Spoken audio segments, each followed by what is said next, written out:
Hey, so I'm looking for a place to set this real quick. I'm not going to do the early morning coffee ones anymore because you wind up with 5 to 10 minutes of me trying to get my brain on straight waiting for coffee. And that's just really not. I need orc teeth because that's what I do. That's just not fun for any of us, I don't think. I don't know. So my lunch is in the oven. This is the second cup of coffee, third cup of coffee. This weekend I went to make potatoes au gratin, which is potatoes with cheese. And I used a 1920s recipe from a home economics book that I have.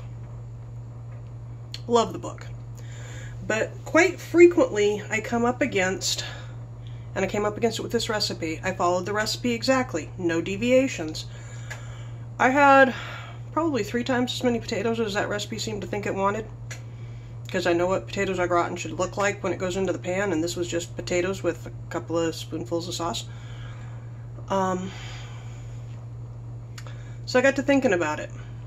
And what the recipe says is take 6 medium potatoes. Well, I took 6 medium potatoes, or the equivalent of 6 mediums. And I had the realization that their definition of medium and my definition of medium are not the same from 1920. So, on your given box grater, you have that. It's designed for slicing potatoes for things, it's wet because I just washed it. It's designed for slicing potatoes for things like potatoes au gratin. And what I took, I'm going to have to stop and get my lunch out soon. Okay, so the potatoes come in several sizes. I consider these to be mediums. I consider that to be a small. Okay, and then the big are the bakers, right? My theory now, because this is not the first time that that's happened, see?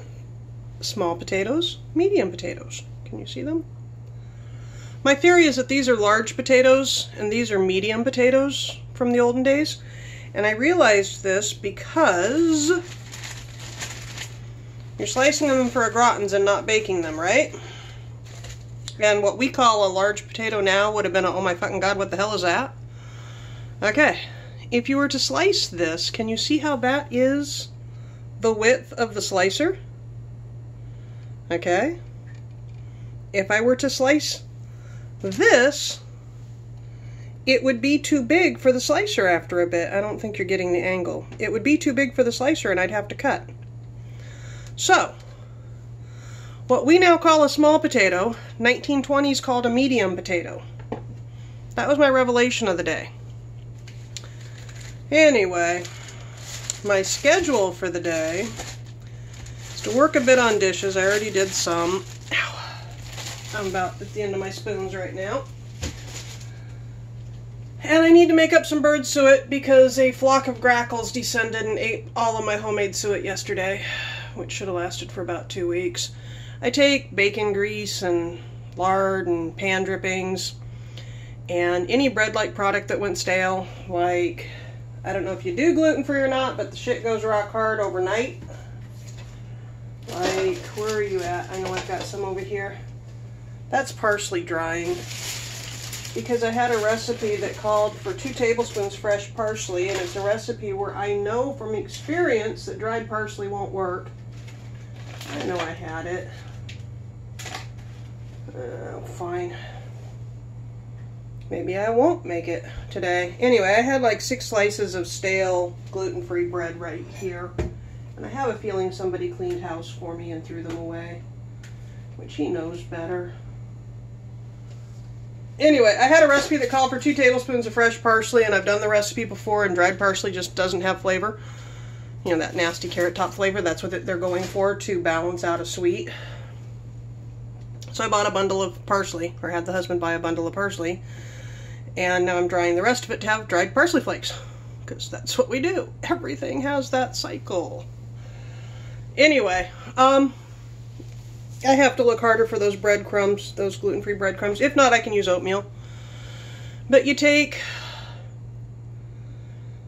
grease of some form and breadcrumbs of some form, or oatmeal, and birdseed, and you mush it all together hot and put it into a form and dry it and throw it out there, and the birds love it.